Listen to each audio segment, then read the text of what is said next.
Ouais, ben voilà, peuple congolais, Tokota. Tokota, Tosola Mukema Mboka. Mboka na la République démocratique du Congo. Chers internautes de partout, Tokota Kota, Tosola Mukema Mboka. Mboka na la République démocratique du Congo. Tokota, Tosola Mukie Makamamboka, la République démocratique du Congo. Chers internautes de partout, ba onyoso ba koti tokota na yebi ke ero ba tebele baza na musala ba tebele baza un peu occupé de gauche à droite pour na ba occupation ko kene misala ko s'occuper na famille parce que toza vraiment tongo mais to sola muke makamamboka to sola muke makamamboka la République démocratique du Congo mbote na ba onyoso baza connecté mbote na ba onyoso ba kolandanga sika siko pona ko sola muke makamamboka. Quand nous avons dit que nous avons la Makambo na biso la République, excusez-moi, la République démocratique du Congo. Nous avons tout simplement pour informer les peuples congolais de partout où ils ont un peu de difficulté à connaître les news où ils allaient à Sika. Et on a toujours à temps et à l'air et à informer les peuples congolais situation nous sur la carte Namboka na biso. La canisi va te belé l'autre sur la 2 points. Sur la 2 points lelo 2 points moko est vraiment très important mais vous allez vraiment moulai makasité vous avez poussé vite na biso toza pe na tongo ba faut ko kene misala ko s'occuper un peu na famille mais to sola un peu vite fait 2 points na tongo lelo premier point na biso o naza na posa to sola lelo ba peuple congolais eza un peu ko ba position ya la muka na kanisi biso toza ko mitungisa ba peuple congolais belé baza ko se poser ba question koyeba est-ce que position la muka eza ndenge nini batebele bazo ko benga na téléphone ko benga biso parce que to bayebi que toza batala muka toza bato toza ko soutenir président Moïse Katumbi Chapo Charman toza bato toza ko soutenir vision na c'est tout à fait normal parce que za leader balingi bayeba un peu position la muka eza comment position ya Mbemba président Mbemba eza comment position ya Martin Fayulu eza comment yango bato baza ko benga de gauche à droite. Mais tout le vraiment na moulaïté ba peuple congolais de partout to ko la mukie un peu ba réalité mususu il faut to comprendre ngo position la muka eza claire position la muka eza claire to stolo ba kiango que to na posa la vérité des urnes position la muka eza vraiment claire mais to ko se positionner vraiment lobby boko kabiso lobby président nani Fayulu nakanisi to yebi azana meeting lobby meeting moko vraiment ya moto ya kafu oyo ko sala na Sainte-Thérèse lobby ko sala ma lobby oyo la muka ekolaki sa position na yango devant ba peuple congolais 62% et ba peuple congolais o ba votaki Martin Fayulu ba pesa qui confiance et te même biso na démocratie moko sincère donc akoloba lobby na Sainte-Thérèse tokoyoka vraiment position ya la muka ngana yebi position ya la muka parce que naza membre ya la muka mais na ko lia avant c'était et pas ba président na biso koloba to koyeba na ko banda ko s'exprimer mais ba oyo baza na Kinshasa bo panza vidéo oyo bo tinda ba peuple congolais na Sainte-Thérèse lobby bokoyoka Martin Fayulu ko loba kuna akola sa position ya la muka na makambo nyonso eza ndenge nini. Ils ont battu belé, baza ko créer ba message que Moïse Katumbi lobby boye, que Mbemba lobby boye, que Fayulu lobby boye, même Moïse Katumbi pe Mbemba bako s'exprimer lobby, bako loba lobby samedi, bako s'exprimer. Donc on a Sainte-Thérèse l'air Fayulu ko sala discours naé, bako tia écran géant, oyo pa Moïse Katumbi pe Mbemba bako s'exprimer ko la sa position na bango pour du bon pour na makambo oyo nyonso eleki na ba élection oyo eza kotungisa biso un peu comme polémique na ndenge moya osaka na yango te ete batu baza na posa ya koyeba position ya la muka eza ndenge nini pourquoi Moïse Katumbi eza calme pourquoi Mbemba eza calme batu balingi bayeba vraiment position mais position na biso kaka ndenge na lobby ekoyeba na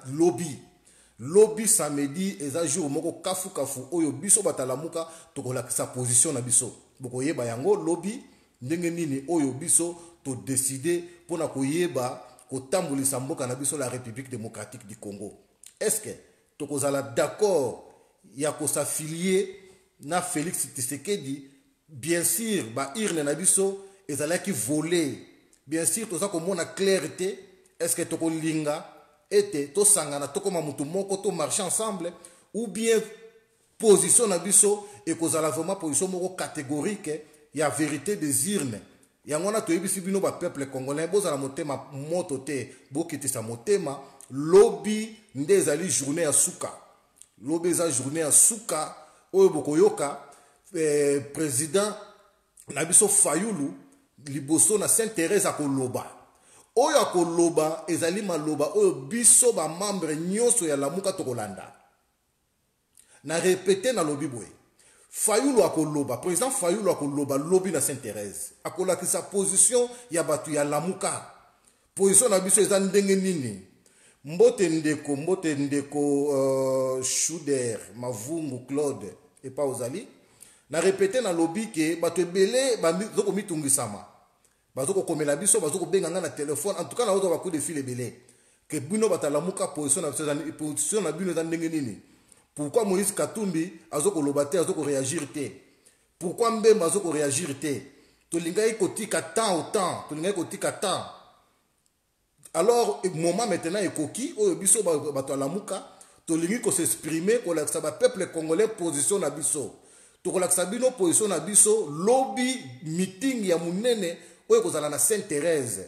Nakasi boyebi yango meeting kozala na Sainte-Thérèse. Bana kin o bozo kolanda ngai ba oyo ba yebite ba oyo baza informé te bokamata vidéo o bo informé ba ndeko na bino nyonso baza na kata Kinshasa ke meeting na Sainte-Thérèse ekobanda na 12h.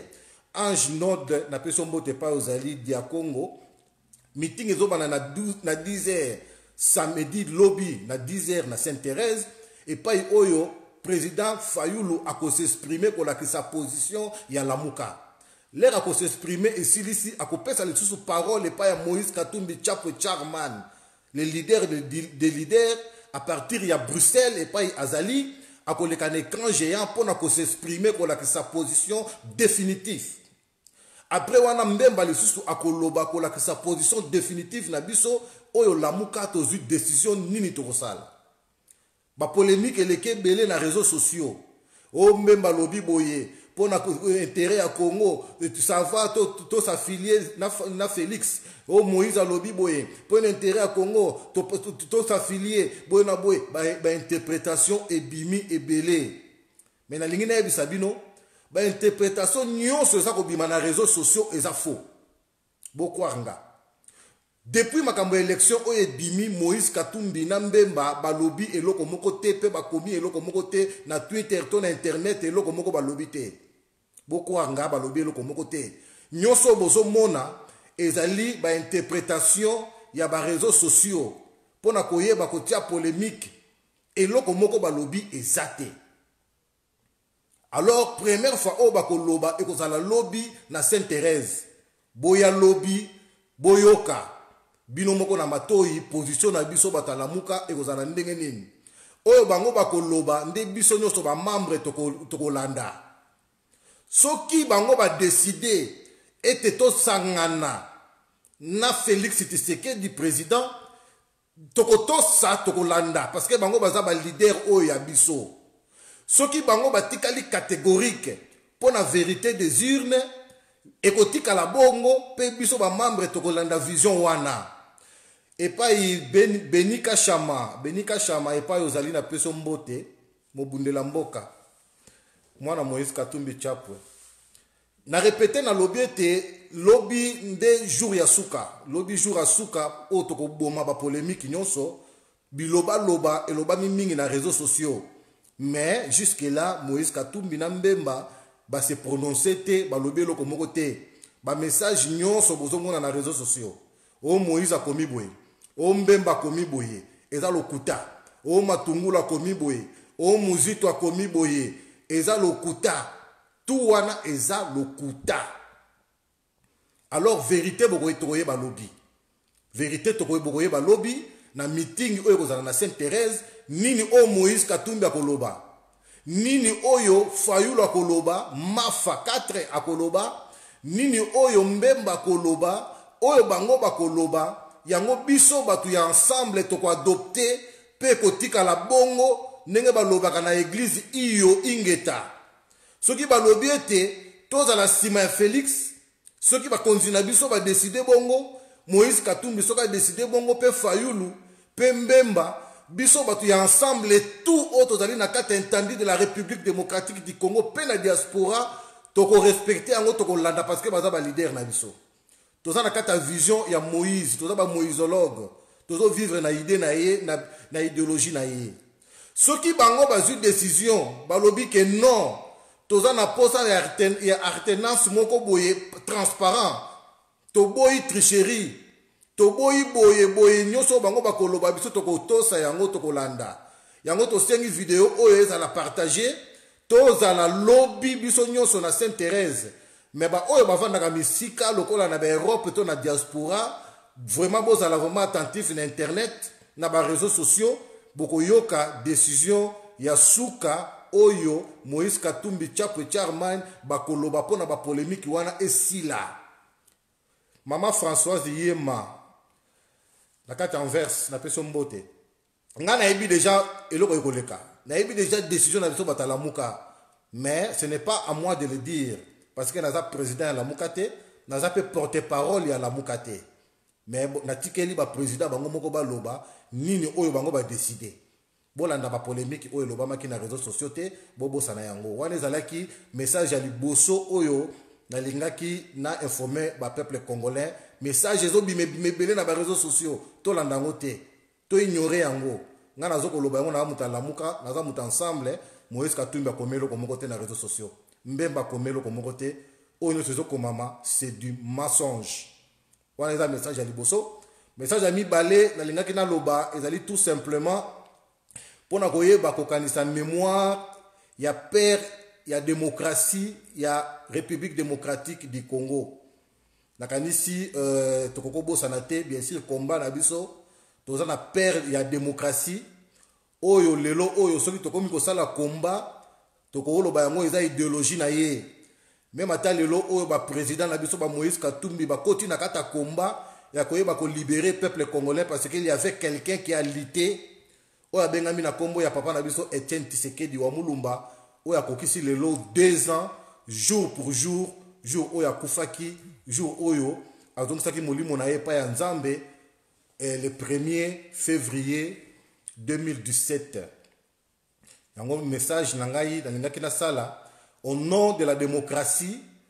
na kombo ya papa na biso Etienne Tshisekedi wa Mulumba oyo azongisi molimo na ye azongisaki molimo na ye le 1er février na signe ya reconnaissance toza kolata mwa kepi oyo na c'est la première fois nalata yango te ezali signe ya kolakisa ke toza ko reconnaître papa na biso Etienne Tshisekedi comme père ya démocratie ye muta memeli biso afungolelaki biso misu afungolisi biso misu toyeba kolite toyeba kobunda toyeba na kotelemela ba oyo nyonso banguna ya République démocratique du Congo et en plus naza contre na ba oyo nyonso baza kobwaka ba fleur epai ya Kabila Kabange soit disant que c'est lui le père de la démocratie. Kabila Kabange aza le père ya démocratie te pe kotika kozala père ya démocratie te pe tokotika laka kosalela ye jamais mausolée soki lelo azongisi molimo na ye pa na Nzambe parce que père ya démocratie aza muto oyo azaka na souci ya ba peuple oyo slogan ezalaka le peuple d'abord kolia avant ye ali atondisa libumu akotala nanu pasi ya ba peuple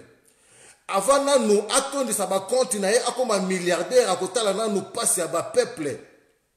kasi Kabila aza père ya démocratie te ndenge baza kobwakela ye ba fleur na bato mosusu balobi Kabila aza père ya démocratie ye mutu akotisi démocratie je ne sais pas parce que peut-être nde ye ndenge apesi pouvoir na élection na boyi koloba tricherie na boyi ba polémique pona nous toyebi décision na biso ya discours oyo koleka lobby te boleka lobby bolanda meeting na lobby nde bokoyeba position na biso ndenge tokosukela ekobiyinda lobby na yebisi bino ndemo osaka na yango te Kabila aza père ya démocratie te na Congo tozali na bapapa ya démocratie oyo bamemeli biso démocratie na Congo baza mibale toza kopesa toza kosaluer mémoire ya papa na biso Lumumba oyo azongisaki molimo na ye il y a maintenant plus de 40 ans, tout simplement pour lutter et de démocratie sincère et quand on a la République démocratique du Congo. Papa Nabiso Lumumba, Oyo azongisaki molimo na ye, même pas 40 ans, plus de 50 ans, excusez-moi, tout simplement pour démocratie moko sincère et quand la République démocratique du Congo a telemi liboso ya conférence nationale devant ba Belge a lobeli bango na misu kotala na misu mabe oyo nyonso basala ba congolais, peu importe risque oyo azwaki, peu importe nyonso oyo balingaki ko traiter mais lobaki yango sans que abanga pe papa ya démocratie ya mibale eza Etienne Tshisekedi wa Mulumba yango na lati chapeau oyo pona mémoire na ye na oyo nyonso asala liti na ye ko banda époque ya Mobutu azalaki un grand dictateur kasi atelemi abangaki te alakisi Mobutu Musapi pe abundisaki régime ya Mobutu tina suka ntili Mobutu akotaki na sama bele atiki wana te akiti lisusu na régime ya Kabila le père abundisi régime ya Kabila le père sans kobanga toujours na lutte ya démocratie sincère asuki lisusu wana te abundisi lisusu Kabila oyo ya pouvoir oyo azali awa Kabange Kanambe tina suka tina ndenge azongisi molimo na ye atikalaki toujours na lutte na ye sincère que a le peuple d'abord. Voilà bato oyo biso toko honorer mémoire na bango lelo ezali le 1er février na lobaki ete au nom de la démocratie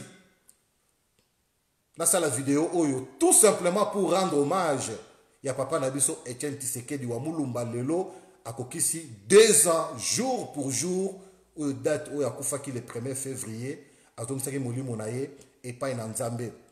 epai azali molimo na ye Nzamba simba yango na kimia Nzamba batela yango ete vision na ye ekitela biso ekitela pe ba dirigeant na biso oyo baza ko diriger Congo pe oyo bako diriger Congo lobby parce que père ya démocratie aza mutoyo akoko nginda akoma milliardaire te ba peuple congolais bakufa nzala kasa kotana na liboso pasi ya ba congolais so totali Lumumba kufa riche te tout simplement zalaki non na souci ya ba peuple congolais so totali Martin Luther King akufa riche te azalaki non na souci ya ba peuple na ye que ba américain ba noir américain ba s'en sortir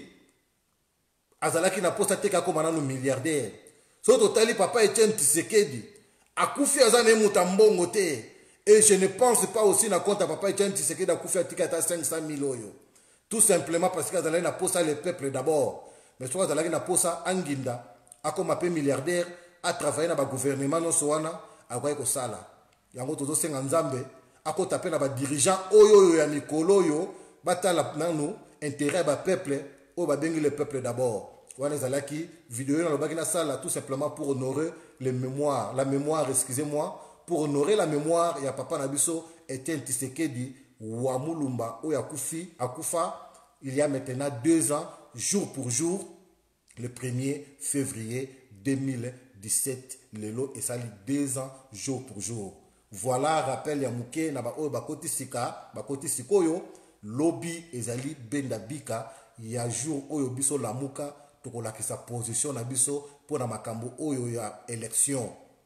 batebele balingi baye ba position ya Martin Fayulu batebele balingi baye ba position ya Moïse Katumbi batebele balingi baye ba position ya Mbemba bokoye bango lobby nga na yebi déjà ngo mais na ko yebisa bino na internet te parce que naza porte-parole à la mukate naza porte-parole ensemble te bango moko bakoloba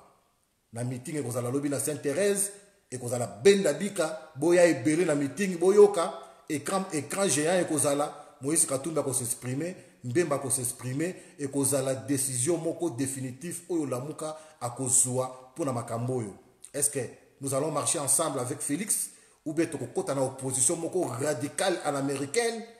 boye bango lobby mais ceux qui te continuent la opposition radicale à l'américaine et que vous allez péter moi à boyi parce que Bobo Sanate Moïse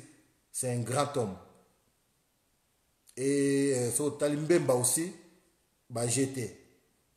donc Bambousa Ndiamouisi wana ba jeté Donc eza ya kosakana na yango te. Donc Fayoulou pe ba jeté, ce n'est pas pour rien ba benga kaye le commandant du peuple, les soldats du peuple ba jeté. Ba jeté. Donc ce que ba meza na batu msusu ba yiba bango te. Papa Etienne Tshisekedi atika ki na ye peut-être parce que za mukolo alobi bon tout passer éponge. Mais les soldats du peuple tobo sanitaire azana no jeune papa azana makasa ko bunda. Donc toye ba position na biso boze la position na biso lobby ne boyeba décision ya suka oyo lamuka akozwa. Décision akozwa yango biso ba membre pe ba responsable nyonso ya lamuka tokozala sima ya ba dirigeant na biso pona ko mema vision na bango likolo. Ingeta ba peuple congolais. Et la vidéo moko tout simplement ya mukie ya koyeba na ko informer ba peuple congolais des points oyo na lobaki na sala. Nzamba pambola bino ba peuple congolais lobinde to sala vidéo lisusu ya mulai to solola après discours, excusez-moi pas discours, après nini meeting oyo kozala kuna na Sainte-Thérèse de to sala sur vidéo ya ko lakisa ba peuple congolais position na biso ya libela oyo tozwi ou bien toke na opposition. Mais celui qui est en opposition, vous voyez, il y a opposition, il y a blague. Il y a opposition que Kabila ouye ou corrompre. Il y a opposition que Kabila ouye ou peut 3 millions, peut 4 millions, ou corrompre. Et vous avez opposition moko radicale. Donc opposition moko à l'américaine. Que vous pouvez corrompre 3 millions, 4 millions, 10 millions. Parce que vous avez corrompre 10 millions, 20 millions, vous avez déjà x 10. Donc il faut qu'on pique. Donc il y a blague. Et à blague, donc il mouton sous bako pakaïté. Donc ce qui peut dire que tout travailler ensemble, tout travailler vraiment beaucoup monde avec va travailler. Mais jusque là, ma message nous sommes besoin dans les réseaux sociaux, au Moïse à l'obiboué, au Mbemba l'obiboué, c'est du mensonge, ma lobby lokomoroté. Pour la première fois, bakoloba et zalobi samedi à partir il y a 10 heures. Zamba comme le peuple congolais nous c'est pas bazali, mbote na Charman, Moïse Katumbi Chapo Charman. Mbote na Mbemba et pas Zali, président Mbemba et pas Zali, bah on se voit la vidéo, on a bossé Salomon FLKDela et pas Zali, na bossé papa Jojo Mbayo, maman Colette Nzinga, bah on se voit la vidéo, oyo, nous sommes pas la bino so, tout le monde a ni lobby, na vérité, na vidéo, autre ça là, vérité, yako sarana ngote. Merci na ba on se voit kotaki.